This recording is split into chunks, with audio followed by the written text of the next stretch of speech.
This is Hannibal here from thehannibaltv.com. I am the number one shoot interview reporter in Canada, by far, with almost 400,000 subscribers, and I thank you guys for your support. Overall, it's a dream job. It's a dream hobby. Get to interview a lot of people that you grew up idolizing and hear stories from the golden ages of professional wrestling, stories that just don't happen anymore because of the corporate world that wrestling is right now. But sometimes they still turn out to be entertaining most of the time, but sometimes the interviews don't always go as smoothly as you'd hoped for whatever reason. And I've had some requests for what are my top 5 bad and top 5 good interviews. So I will get into them. Hello, Alfred. Number 5, some of you might be surprised at. A lot of you probably won't even remember because it's not one of my more popular ones, but it's of Scott McGee, the former. He has had WWE matches, NWA matches. I guess he beat Ric Flair at one point. He was Ric Flair's brother-in-law. He was good friends with Dynamite Kid, popular in Stampede Wrestling. But for whatever reason, I had never heard of him at the time I did this interview. And due to some confusion with the agent that booked him with me, I thought it was Tom McGee, the guy who had a match where supposedly Bret Hart made him look good in the 80s, which got him signed, and they were going to give him like the Ultimate Warrior push. But in the end, it was just Bret Hart making him look good. But he had also been involved with a legal issue where he'd been beat up real bad. And I was interested in interviewing him because I knew a lot of stories about him.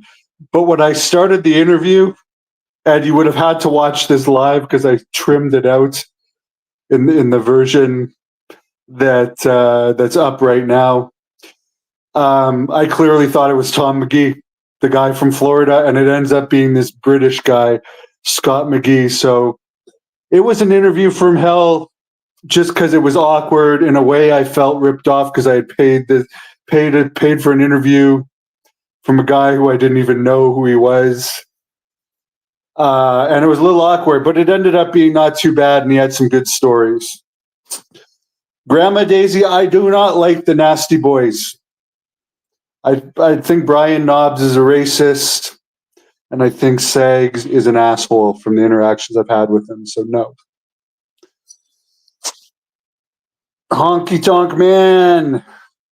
He's never been a bad interview. I love Honky Tonk Man, and I'm sure the Honky Tonk Man knows Scott McGee. But again, that was just more interview from hell on my part. Number 4, and I'm going from worst or from least bad to worst, would have to be New Jack. New Jack, who unfortunately, I don't know, I believe he worked me. I mean, he was one of my most requested shoot interview guests because he's usually very open in interviews. Much like Honky Tonk Man, he's known for giving long answers, being all the way out there. The first issue I had with the New Jack shoot interview is he took the first payment for the interview, and then he claimed there was something wrong with that PayPal. And normally I would just be like, I'm not going to pay this guy twice, but I had so much requests for New Jack, and I already said I was going to interview him, that I just basically paid him twice. So I felt like I got worked there. But at the same time, I felt that he was a guy like the Honky Tonk Man. He would make his money back in giving a great interview. And I think that it was a 2-hour interview that we had booked, and I had 3 pages of questions. And granted, he died shortly after this. This was one of his last interviews. But he was, I don't know if he was stoned or his health issues had just caught up to him. but it was very short answers, not a lot of charisma in the answers. And like I had asked more than all of my questions with still a ton of time left, but there was just nothing left to ask. Granted, the interview still ended up doing very well. That's why I'm not saying it's the worst one ever. But I remember there's very few times I'm mad after interviews. And I was so mad after this interview that I slammed my door so hard, leaving my office. It broke my door. And here's the thing. If you ever watch the match Blood Hunter versus Rene Dupree, where there's a door used in a match in the finish where Renee gets slammed through the door. The poster is on the door where it cracked in the middle because I was so mad that I slammed it after this New Jack interview because I felt that I got ripped off on the pay and then crappy answers. But in the end, it did pretty well. So I wish him the best on the other side. Xenia Wurgit interviews. Thank you. I don't know whatever happened with her, but I wish her the best. Prison interview with Sunny. It's possible. She's popular on this channel. Number 3 would be none other than Marcus Alexander Bagwell, a.k.a. Buff Bagwell. This was the pain of Buff Bagwell, and I hope that he has changed. I hope it's legitimate. I know he said he's become sober a bunch of times and never was. And at one point, he claimed he was living in DBDP's sober house 4 days a week, then going and doing pills and stuff on the weekends. I hope that he's legitimately sober. Wish him the best. But he has heat with me from his side based on this interview for whatever reason. I'll tell you the annoyance of it. First of all, most of these guys are paid by PayPal. There's something up with his PayPal where it was in the negative or something along those lines where he couldn't take a PayPal payment. So I had to do it by Western Union, which for anyone that doesn't know, that's like a $37 fee to send something by Western Union here in Canada to the US or to Georgia where he lived. So it was a pain to send the Western Union money transfer to him. Then he didn't show up for the first interview time that he had slated. And a lot of people wonder, well, why did I put him on when he was intoxicated? Well, because I had already paid him the Western Union weeks before the interview happened. And he no-showed the first one. The second time he showed up, he was late by 15 or 20 minutes. And he actually told me, hey, it's pretty good if you're getting me only 15 minutes late. And he was intoxicated, but he was entertaining. And when I say it was an interview from hell, I actually found him entertaining while he was intoxicated. It looked like he was drinking Heinekens possibly during that interview, from what I recall. That's what it appeared like it was looking like. Who knows what else he was on. It was good from that standpoint. It was frustrating, I remember, just from the pain of paying him and not knowing if he was going to do the interview. Then somehow holding it against me that I put out an interview that I paid him for, that he showed up intoxicated for. That was his own problem. But I got no issues with him. Wish him the best. Piper's doing great. Thank you. And I will say that number 4, none of you guys should be surprised that Dark Journey was number 4. Dark Journey, best known as being the girl that got Sting in that altercation with Dick Slater in Mid-South Wrestling. Apparently she was a stripper that Dick Slater befriended or whatever. Dick Slater brought her into wrestling, made her a valet. We all know the issues that strippers are known to have and the substances that they overall, I'm not saying all of them are like this, but a lot of them are. A lot of them have a lot of issues, and it looked like in her 50s or 60s when I did this interview, Dark Journey's issues were still going strong. Unlike Buff Bagwell, who could still answer questions, Dark Journey was like could not even understand my questions. And unlike Buff Bagwell, who still did the 2-hour interview that he was paid for, I'll give him credit for Bagwell. He did the time he was paid for.